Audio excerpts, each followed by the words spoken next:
Hello, मैं are विशाल। आज का टॉपिक होगा, बहुत दिनों के बाद अब मैं फिर से लाइव आया हूं, तो आज का हमारा टॉपिक होगा ब्याज। मित्रों, ब्याज बहुत ही इंटरेस्टिंग चैप्टर है। छोटा सा चैप्टर है, 2-3 प्रश्न अगर हम किसी भी परीक्षा की को प्री के दृष्टिकोण से देखें, एसएससी प्री के दृष्टिकोण से देखें, तो 2 से 3 सवाल ब्याज से आ जाता है, जिसमें साधारण ब्याज, चक्रवृद्धि ब्याज और साधारण ब्याज चक्रवृद्धि ब्याज को आपस में मिला करके कुल 3-4 सवाल आ जाते हैं। अगर हम मेंस के दृष्टिकोण से देखें तो मेंस में भी कम से कम 7 से 8 सवाल ब्याज से आते हैं, जिसमें साधारण ब्याज के सवाल, चक्रवृद्धि ब्याज से और फिर साधारण ब्याज चक्रवृद्धि ब्याज को मिला करके। अतः हमारा पढ़ने का जो प्रारूप होगा, पहले हम साधारण ब्याज पढ़ेंगे, फिर हम चक्रवृद्धि ब्याज पढ़ेंगे, साधारण ब्याज सिंपल इंटरेस्ट, चक्रवृद्धि ब्याज कंपाउंड इंटरेस्ट एंड फिर साधारण ब्याज और चक्रवृद्धि ब्याज को मिलाकर के एसआई वर्सेस सीआई। तो मैं पहले ब्याज की बात करता हूं। अगर आपसे कोई पूछ ले कि ब्याज किसे कहते हैं, तो ध्यान दें, ब्याज एक प्रकार का लाभ है। ब्याज क्या है? एक प्रकार का लाभ। किस प्रकार का लाभ है?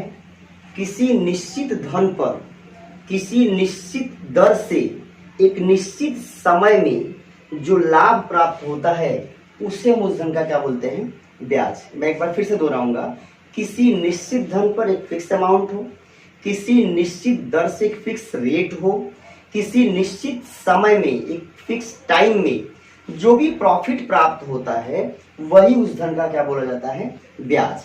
अब ब्याज 2 प्रकार का होता है। अगर हम ब्याज को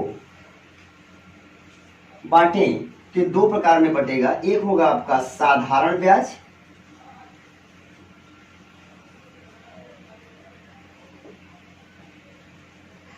और दूसरा चक्रवृद्धि ब्याज।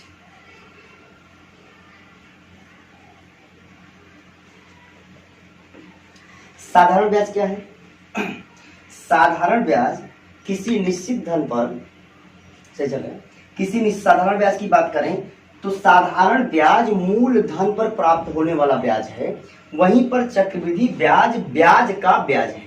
अगर आपसे कोई पूछता है साधारण ब्याज, तो हम क्या बोलेंगे? साधारण ब्याज मूल धन पर प्राप्त होने वाला ब्याज है, जबकि चक्रवृद्धि ब्याज जो है आपका, वो ब्याज का ब्याज है।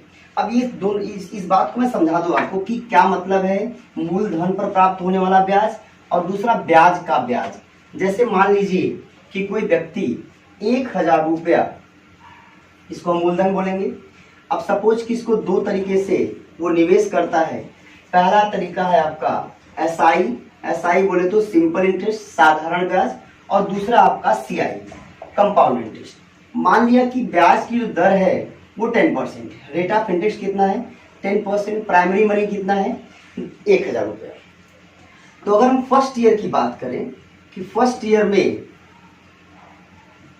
एसआई कितना मिलेगा, तो 1000 का 10% बोले तो कितना रुपया हो जाएगा? 100 रुपया।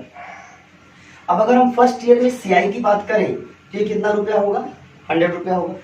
अर्थात कि पहले साल साधारण ब्याज और चक्रवृद्धि ब्याज का मान आपस में क्या होता है? बराबर होता है। अब अगर हम सेकेंड ईयर की बात करें, हम सेकेंड ईयर में आए तो सेकेंड ईयर में आपका एसआई कितना होगा? 100 रुपीज होगा। लेकिन अगर हम सीआई की बात करेंगे तो ये सीआई कितना हो जाएगा? अब ध्यान दीजिएगा, ये 100 रुपया जाके जुड़ जाएगा 1000 रुपए में। अब हमारे पास कितना अमाउंट हो गया? 1100।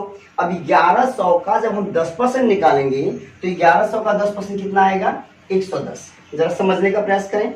दूसरे साल का साधारण ब्याज कितना है? 100 रुपया, जबकि दूसरे साल का चक्रवृद्धि ब्याज कितना है? 110 रुपया।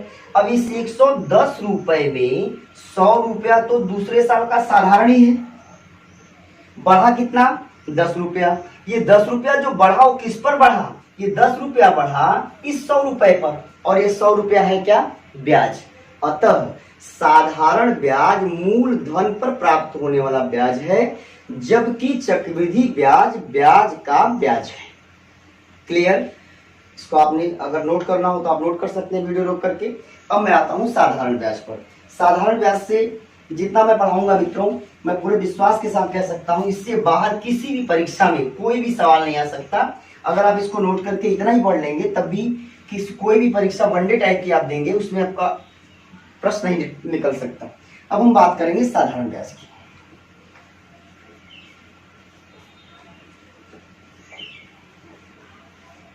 साधारण ब्याज।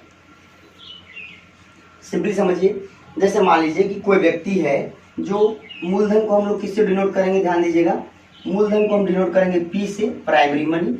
ब्याज की जो दर होगी, ब्याज की दर को हम डिनोट करेंगे रेट ऑफ इंटरेस्ट, इसको हम आर से डिनोट करेंगे, और समय को हम डिनोट करेंगे टी से, टाइम। अगर कोई व्यक्ति पी रुपया 8% वार्षिक साधारण ब्याज की दर से टी वर्ष के लिए निवेशित करे, तो टी वर्ष बाद प्राप्त होने वाला साधारण ब्याज एसआई जो होगा वो होगा मित्रों P into R into T upon 100, जिसको आप हिंदी में बोल सकते हैं मूलधन गुणे रेट ऑफ इंटरेस्ट, ब्याज की दर गुणे समय बटे 100। एक छोटा सा फार्मूला पीआरटी अपॉन 100, एसआई बराबर पीआरटी अपॉन 100। पूरे चैप्टर को मैं इसी एक फार्मूले पर लेकर चलूंगा, कोई ट्रिक की आवश्यकता नहीं है, बेसिक तरीके से मैं आपको ले चलूंगा इस चैप्टर में, और बहुत ही आसान लगेगा आपको ये चैप्टर। एसआई बराबर पीआरटी अपॉन 100। मैं एकदम जीरो से आपको ये मान के चल रहा हूँ कि आपको गणित बिल्कुल नहीं आती है। अब यहाँ से अगर अलग अलग चीजें देखना चाहें आप, तो अगर हमको प्राइमरी मनी चाहिए तो P बराबर कितना हो जाएगा 100 into S I upon R into T. अगर मैं R की बात करूंगा तो R क्या हो जाएगा 100 into S I upon P into T. और अगर मान लीजिए कि मैं टाइम की बात करूंगा तो T बराबर हो जाएगा 100 into S I upon P into R. कई बार पूछ लेता है छोटे मोटे एग्जाम में, कोई छोटा एग्जाम हो तो वहां पर, वैसे तो एग्जाम कोई भी छोटा नहीं होता, मेरे मुंह से निकल रहा है छोटा मोटा एग्जाम, लेकिन जैसे पी टाइप कोई परीक्षा है तो कई बार यहाँ से भी कोई सवाल पूछ लेता है। कई बार मूलधन पूछ लेता है, कई बार ब्याज की दर पूछ लेता है, कई बार समय का मान पूछ लेता है। तो अगर आपको याद है साई बराबर पीआरटी अपॉन 100, तो यहाँ से आप सब निकाल सकते हैं। अब आइए टाइप फर्स्ट की बात करेंगे हम, जिसको हमने नाम दिया है गुना फर्स्ट।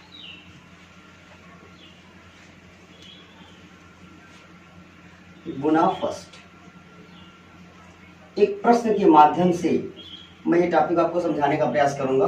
कोई भी परीक्षा हो, यहां से एक प्रश्न आना ही। प्रश्न है आपका, साधारण ब्याज की वह दर ज्ञात करें जिससे कोई धन 12.5 वर्ष में अपने का 3 गुना हो जाएगा। किरण सामने रखी हुई परीक्षा के सभी सवाल यहाँ पर मेरे पास हैं कि प्रश्न आपका परीक्षा में पूछा हुआ है, साधारण ब्याज की वह दर ज्ञात करें जिससे कोई धन 12.5 वर्ष में अपने का 3 गुना हो जाएगा। अब जरा समझने का प्रयास करें। जैसे मान लीजिए कि आपने 100 रुपया मार्केट में लगाया और ये 100 रुपया 4 गुना हो गया। तो अगर 4 गुना हो गया तो इसका मतलब 400 रुपया हो गया। इस 400 रुपए में 100 रुपया तो आपका मूलधन है, तो ब्याज कितना है? ब्याज है आपका 300 रुपया। अगर हम ब्याज की बात करें तो कितना है? 300 रुपया। अर्थात कि जब धन हुआ 4 गुना तो ब्याज हुआ 3 गुना। कहने का मतलब ये हुआ कि जब धन होगा n गुना तो ब्याज होगा n माइनस 1 गुना। ये बात ध्यान देने वाली है कि अगर धन होगा n गुना तो ब्याज होगा n माइनस 1 गुना। अब जरा ध्यान दें, हमारे पास फार्मूला क्या है? SI बराबर PRT अपॉन 100। SI बराबर PRT अपॉन 100। धन कितना गुना? 3 गुना। अगर धन होगा 3 गुना तो ब्याज होगा 2 गुना। किसका 2 गुना? अपना 2 गुना। मतलब यहां हम क्या लिखेंगे? 2P।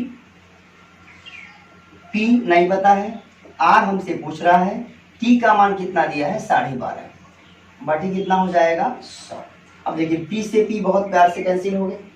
12.5 2 बार में 25, 4 बार में 50, तो 8 बार में 100। अब ये 8 यहाँ आकर लड़ गया, कितना हो गया आपका? R बराबर 8 दूनी 16। तो आपका उत्तर कितना आ गया? 16%। कई किताबों में ट्रिक भी लिखा रहता है, मैं लिख दे रहा हूँ जिससे कि आपको ये न लगे कि आपको, कई बार आप ऐसा सोच सकते हैं कि पता नहीं, हमारे सर को पता भी होगा कि नहीं पता होगा। तो फार्मूला लिखते हैं R बराबर 100 into n minus 1 upon T, या यही T बराबर 100 into n minus 1 upon R। जब तक आप इसको सोचेंगे उससे पहले ही आप ये सवाल लगा चुके होंगे। सीधे सीधे ये यहाँ पर कोई ट्रिक नहीं है, पूरा का पूरा बेस है। ये एक बेसिक फार्मूला SI बराबर PRT अपॉन 100। मैंने आपसे कहा कि अगर धन होगा n गुना तो ब्याज होगा n माइनस 1 गुना। धन कितना गुना हुआ है? 3 गुना। तो ब्याज कितना गुना होगा? 2 गुना। 2 गुना किसका होगा? मूलधन का। मूलधन कितना रुपया माना आपने? p रुपया। तो 2p ये बराबर हो गया p इंटू आर। टाइम का मान दे रखा है 12.5, तो आपने दिया 12.5/100, अतः आर का मान कितना आ गया? 16%। ठीक है, अगला प्रश्न। गर्मी बहुत ज्यादा है और इसी गर्मी पर मैं 2 लाइन बोलना चाहता हूँ कि किल्लतों ने कहा है कला जिंदगी, किल्लतों ने कहा है कला जिंदगी, जिल्लतों ने कहा है बला जिंदगी, लेकिन मैं कहता हूं कि जन्म से मौत का फासला जिंदगी। दूसरा प्रश्न देखें आप। सवाल है 10% वार्षिक साधारण ब्याज की दर से 10% वार्षिक साधारण ब्याज की दर से कोई धन कितने वर्षों में अपने का 5 गुना हो जाएगा। सेम प्रश्न है, पहली बार क्या दिया था? टाइम का मान देकर ब्याज की दर पूछा था। अब क्या दे रहा है? ब्याज की दर देकर आपसे क्या पूछ रहा है? टाइम गुना। फर्स्ट मैंने इसको नाम दिया है। अपने पास एक बेसिक फार्मूला क्या है? SI बराबर PRT/100। मैंने आपसे पहले बोला कि धन जितना गुना ब्याज उससे 1 गुना कम। धन कितना गुना मित्रों? 5। तो ब्याज कितना होगा? 4 गुना। 4 गुना किसका? मूलधन का। यहाँ हो गया आपका 4p, ये बराबर p नहीं पता। r का मान अपने पास है 10%, t का मान अपने को नहीं पता, अपॉन 100। प्यार से p से p आपने कैंसिल किया, 0 से 0 कैंसिल किया, ये 10 आकर यहाँ टकराया, t का मान कितना आ गया? 40। ध्यान दीजिए, किसी भी ट्रिक की कोई आवश्यकता नहीं, कितने आसानी से आप सवाल को लगा सकते हैं। जबकि मैं फिर कह रहा हूँ कि एकदम से बेसिक तरीका है, जो बेसिक फार्मूला साधारण ब्याज का है, मैं उस माध्यम से आपको इस सवाल बताने का प्रयास कर रहा हूँ। इसी प्रश्न को थोड़ा सा चालाकी से पूछना चाहेगा तो कैसे बोलेगा? ध्यान दीजिए, जैसे आपसे बोल देगा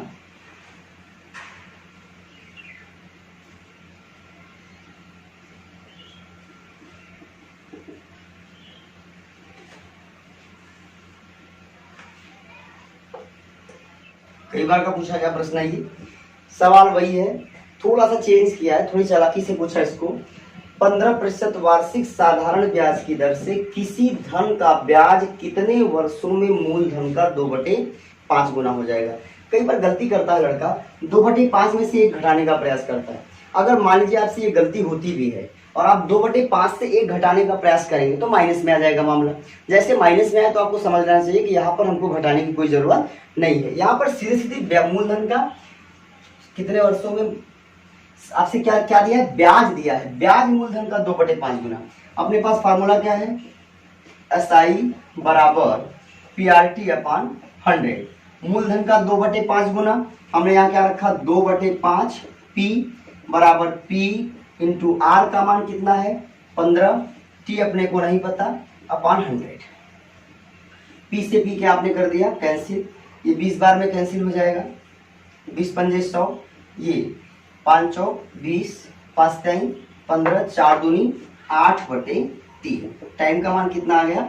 8/3 या 2 3 2 2 सही 2/3, अर्थात कि 2 वर्ष 8 महीना। 2 वर्ष 8 महीना। तो इस प्रश्न को पूछने का दूसरा तरीका ये था, कई बार क्या करता है ना, साधारण ब्याज की दर देगा, टाइम पूछेगा, कई बार टाइम देगा, दर पूछेगा, सीधे सीधे धन गुना में होगा। इसको थोड़ा सा स्पेशलाइज करेगा तो ब्याज दे देगा गुना में, और या तो टाइम पूछेगा और या तो आपसे ब्याज की दर पूछेगा। टाइप 2, इसको मैंने नाम दिया गुना 2, क्योंकि इसमें 2 बार गुना की बात करेगा। कैसे? अब मैं सवाल पूरा लिखूंगा नहीं, एक सवाल मैं ऐसे समझाता हूं। जैसे आपसे पूछेगा कि साधारण ब्याज की किसी निश्चित दर से कोई धन 5 वर्षों में अपने का 3 गुना हो जाता है।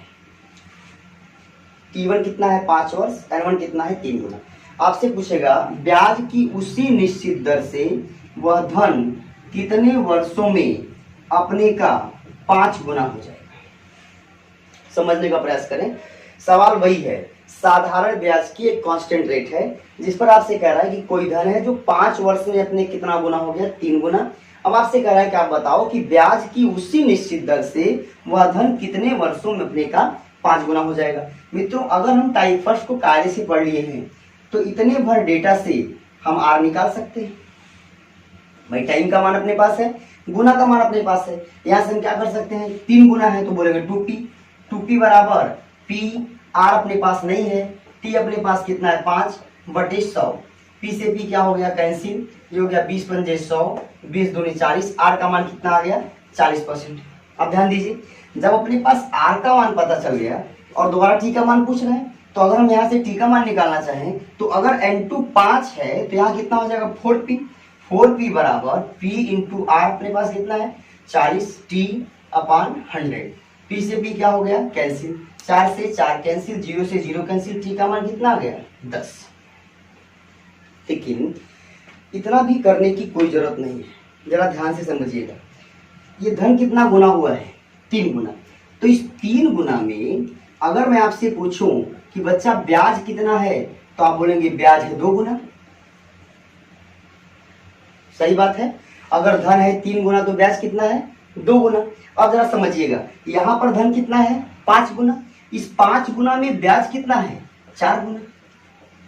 जरा समझिए, अब अगर 2 गुना होने में 5 साल तो 4 गुना होने में 10 साल। अगर आप समझे तो कलम चलाने की बिल्कुल भी जरूरत नहीं है। फिर से जरा समझिएगा, 5 वर्ष में 3 गुना हुआ था, कितने वर्ष में 5 गुना हो जाएगा। तो इस 3 गुना में अगर मैं ब्याज की बात करूं तो आप बोलेंगे 2 गुना, और इस 5 गुना में ब्याज की बात बोलूं तो आप बोलेंगे 4 गुना। तो जरा देखिए 2 गुना होने में 5 साल तो 4 गुना होने में सीधे सीधे 10 साल। आपको पेन भी चलाने की कोई जरूरत नहीं है। अब मैं इस सवाल को फिर से एक बार लिखता हूं, जो परीक्षा में पूछे गए प्रश्न है, एक बार आप लगाने का प्रयास करिए, मुंह जवानी बिना पेन चलाए। ध्यान दें, साधारण ब्याज की एक निश्चित दर से कोई धन 7 वर्ष में 2 गुना हो जाता है, कोई धन 7 वर्ष में 2 गुना हो जाता है, वही धनराशि कितने वर्षों में 4 गुना हो जाएगी। फार्मूले का प्रयोग करेंगे, टाइप फर्स्ट का प्रयोग करेंगे। सबसे अच्छा तरीका है, अपने पास T1 कितना 7 वर्ष, N1 कितना 2 गुना, T2 कितना पूछा आपने से, N2 कितना 4 गुना। ये प्रश्न आपका पूछा गया है CGL 2008 में। जरा देखिए, अगर धन हुआ है 2 गुना तो इसमें ब्याज कितना गुना होगा 1 गुना। यहाँ पर धन कितना गुना हुआ 4 गुना, तो इसमें ब्याज कितना गुना होगा 3 गुना। तो अगर 1 गुना होने में 7 वर्ष तो 3 गुना होने में 7 त्रिक 21 वर्ष। सीधे सीधे उत्तर कितना आ गया अपना 21 वर्ष। इसके लिए जो फार्मूला है किताब में बता दो आपको, नहीं तो आपको लगेगा, शक होगा कि मेरे सर को पता नहीं, फार्मूला पता नहीं। T1 N2 माइनस 1 बराबर T2 N1 माइनस 1। जो किताबी फार्मूला है वो ये है, T1 पहला टाइम तो N2 minus 1, T2 N1 minus 1। T1 कितना अपने पास है 7 वर्ष, N2 कितना है अपने पास 4, 4 में से गया 3, T2 नहीं पता, 2 गुना 2 में से गया 1, 7 त्रिक 21 यहाँ से भी आएगा। और यहाँ जरा देखिए एक बार, मैं फिर इसको समझाने का प्रयास कर रहा हूँ, क्योंकि अगर ये समझ गए आप तो आपको कलम भी चलाने की जरूरत नहीं। 7 वर्ष में धन हुआ 2 गुना, इस 2 गुना में ब्याज कितना है 1 गुना, सही है। अब इस 4 गुना में ब्याज कितना है 3 गुना, 1 गुना ब्याज मिलने में 7 वर्ष तो 3 गुना मिलने में 21 वर्ष। मुझे जबानी एक प्रश्न मैं और समझा दे रहा हूँ। साधारण ब्याज की एक निश्चित दर से कोई धन 12 वर्ष में 4 गुना हो जाता है, वही धनराशि कितने वर्षों में 6 गुना हो जाएगी। जरा ध्यान दीजिए, अपने पास T1 कितना है 12, N1 4 गुना, T2 कितना है नहीं पता, N2 6 गुना। समझिए, इस 4 गुना में ब्याज कितना है 3 गुना, इस 6 गुना में इस सवाल में 7 गुना है।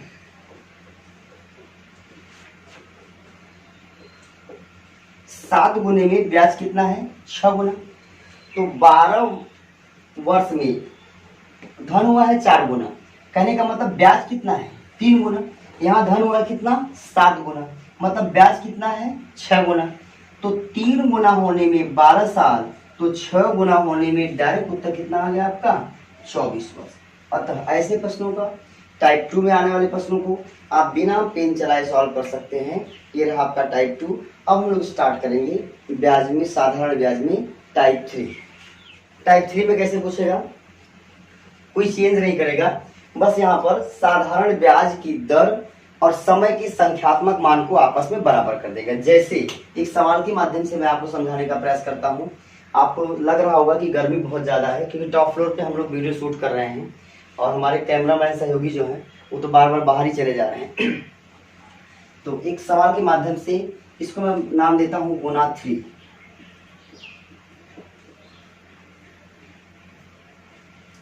आपसे बोलेगा, प्रश्न ये है, साधारण ब्याज की एक निश्चित दर से कोई धन अपने का 5 गुना हो जाता है। यदि ब्याज की दर तथा समय का संख्यात्मक मान आपस में बराबर हो तो ब्याज की दर ज्ञात करें। जैसा कि आप जानते हैं कि मेरा पढ़ाने का अंदाज बड़ा ही अलग है। मैं काफ़ी शेरो शायरी भी क्लास में करता रहता हूँ, लेकिन आज गर्मी ऐसी है कि एकदम से शायरी पर दिमाग ही नहीं जा रहा है। फिर भी एक शायरी आपके लिए इस सवाल के पहले। किसी शायर ने कहा है कि ये हाल क्या जानेंगे साहिल के तमाशाई, ये हाल क्या जाने साहिल के तमाशाई, हम डूब कर देखे हैं दरिया तेरी गहराई, वो जब्र भी देखा है तारीख की नजरों से, लम्हों ने खता की थी सदियों ने सजा पाई। हमने प्रकृति के साथ जो छेड़छाड़ किया था, जो खिलवाड़ किया था, उसी का आज हमको एक दंड मिल रहा है, कह लीजिए कोरोना वायरस के रूप में। सवाल यह है मित्रों, साधारण ब्याज की एक निश्चित दर से कोई धन अपने का 5 गुना हो जाता है। यदि ब्याज की दर तथा समय का संख्यात्मक मान आपस में बराबर हो तो आपसे या तो ब्याज की दर पूछेगा या तो समय का संख्यात्मक मान पूछेगा। अपने पास एक फार्मूला है, SI बराबर PRT अपॉन 100। SI बराबर PRT अपॉन 100। SI, अच्छा धन कितना गुना हुआ, 5 गुना। अगर धन हुआ 5 गुना तो ब्याज कितना होगा, 4 गुना। अर्थात यहाँ कितना रखेंगे, यहाँ 4P। P अपने को नहीं पता, R नहीं पता। अच्छा R और T बराबर है, कह रहा है कि ब्याज की दर तथा समय का संख्यात्मक मान आपस में बराबर। तो R और T के स्थान पे R रखेंगे, क्या हो जाएगा, R² अपॉन क्या हो गया अपना ये 100। बहुत प्यार से P से P क्या हो गया, कैंसिल। यहाँ कितना आ गया आपका 400, ये बराबर R², अतः R का मान कितना आ गया मित्रों 20। अर्थात कि ब्याज की वार्षिक दर कितना है 20%। अगर समय का भी संख्यात्मक मान पूछेगा तो कितना आएगा आपका 20 है। इसके लिए डायरेक्ट तरीका जो किताबों में है, मैं हर बार बता दे रहा हूँ आपको, नहीं आपको लगेगा कि पता नहीं ये वाला तरीका हमारे सर को पता था कि नहीं। R या /T इसको हम निकालते हैं 10 इंटू √n-1 गुना -1। जैसे यहाँ पर गुना कितना था 5। अच्छा आप ऐसा भी सोच सकते थे कि सर ने तो अपने हिसाब से यहाँ पे 5 रखा था, जिससे घटा के 4 हो जाए और ये 400 हो जाए, पूर्ण वर्ग बन जाए। नहीं, सवाल बनाने वाले की अपनी मजबूरी है। अगर यहाँ भी आप n का मान ऐसा नहीं रखेंगे जिसको घटाकर पूर्ण वर्ग बन जाए तो फिर ये आपका पूर्ण मान नहीं आएगा। और चूंकि ब्याज की दर हो चाहे समय का संख्यात्मक मान हो, इसलिए एक निश्चित मान होना चाहिए। आप कभी आप बैंक में जाएं और पूछें कि मेरा धन कितने वर्ष में 4 गुना हो जाएगा, और बैंक वाला बोले 7.538 अनंत वर्ष, तो आपको समझ में नहीं आएगा। इसलिए समय का मान और ब्याज की दर ये एक निश्चित मान होना चाहिए। तो जरा देखिए 10 तो 10 है, गुना कितना था 5 में से घटाएंगे 4 का वर्गमूल कितना आ गया 2, कितना हो गया अपना 20। सवाल समझ में आ गया आपको। ये भी बहुत इंपॉर्टेंट प्रश्न है। मैंने देखा कि इससे परीक्षा में ढेर सारे प्रश्न पूछे गए बार बार। जैसे यहाँ पर आपसे पूछा है, अच्छा हाँ यहाँ पर एक चीज और ध्यान दीजिएगा, कई बार क्या करता है, जैसे कि पहले टाइप में हमने बताया था कि कई बार धन गुना बोलेगा, कई बार ब्याज गुना बोलेगा। तो जैसे यहाँ पर बोला है कि धन गुना है, ऐसा ही बोल सकता है कि ब्याज गुना है। जैसे एक दूसरा सवाल, अगला प्रश्न जो सीजन मेंस 13 में पूछा गया था, साधारण ब्याज की एक निश्चित दर से कोई धन अपने का 25/16 गुना हो जाता है। यदि ब्याज की दर तथा समय का संख्यात्मक मान आपस में बराबर हो तो ब्याज की दर ज्ञात करें। अब देखिए सेम वही तरीका, सेम फार्मूला, SI बराबर PRT अपॉन 100। SI बराबर PRT अपॉन 100। धन कितना 25/16। अब 25/16 से हम 1 घटा देंगे अगर, तो क्या हो जाएगा 25/16 -1, ये इंटू कितना होगा अपना P बराबर PI² अपॉन 100। P से P क्या हो गया कैंसिल, 16 25 9 9 बटे 16 ये बराबर आर स्क्वायर बटे 100, ये 900 हो जाएगा। तो आपका आर का मान कितना आ गया, आर का मान आ गया मित्रों 900 बटे आर स्क्वायर बराबर 900 बटे 16। दिस इंप्लाइज दैट आर बराबर हो गया 30 बटे 4 या 7 सही 1 बटे 2, चाहे वर्ष कह लीजिए आप चाहे प्रतिशत कह लीजिए। तो इस टाइप में एक सवाल मैं और करवा दे रहा हूँ जो जिसमें कि ब्याज बोल देता है, वो भी सवाल कई बार पूछा गया है। जैसे आपसे बोलेगा साधारण ब्याज की एक निश्चित दर से किसी धन का ब्याज, साधारण ब्याज की एक निश्चित दर से, एक प्रश्न कई बार परीक्षा में पूछा गया, आपसे बोला साधारण ब्याज की एक निश्चित दर से, साधारण ब्याज की एक निश्चित दर से किसी धन का ब्याज मूल धन का 4/9 गुना है। यदि ब्याज की दर तथा समय का संख्यात्मक मान आपस में बराबर हो तो फिर वही बात, या तो समय का मान पूछेगा या तो आपसे मूलधन पूछेगा। एकदम सेम उसी फार्मूले पे आइए, SI बराबर PRT अपॉन 100। अब ध्यान दीजिएगा इस बार क्या है, ब्याज 4/9 गुना है। क्या दिया है अपने को, ब्याज, तो हमको ये घटाने की जरूरत नहीं है फिर, तो हमने रखा सीधे 4/9 P, ये बराबर है P इंटू आर स्क्वायर या T स्क्वायर अपॉन 100। P से P कैंसिल, ये कितना हो गया आपका 400/9 बराबर आर स्क्वायर, देन आर बराबर हो गया 20/3 या 6 सही 2/3, चाहे आप समय पूछ बोल दीजिए और चाहे आप ब्याज की दर। इस प्रकार से मित्रों मैंने साधारण ब्याज की 3 बहुत इंपॉर्टेंट सवाल जो 3 टाइप में बना के पढ़ा है, गुना फर्स्ट, गुना सेकेंड, गुना थर्ड। अब हम लोग अगले वीडियो में मिलेंगे इसके आगे। Thank you, all the best. जहाँ भी रहें अब खूब अच्छे से पढ़ाई करें। और एक खास बात मैंने पहले ही बताया था कि अब मैं सभी विषयों के साथ आ रहा हूँ, सभी टीचरों से मेरी बात हो गई है, लगातार वीडियो आपको यूट्यूब चैनल के माध्यम से मिलता रहेगा। मैं आर विशाल फिर मिलता हूँ। इतनी गर्मी है इसके बावजूद भी इसी जोश खरोश के साथ। Thank you.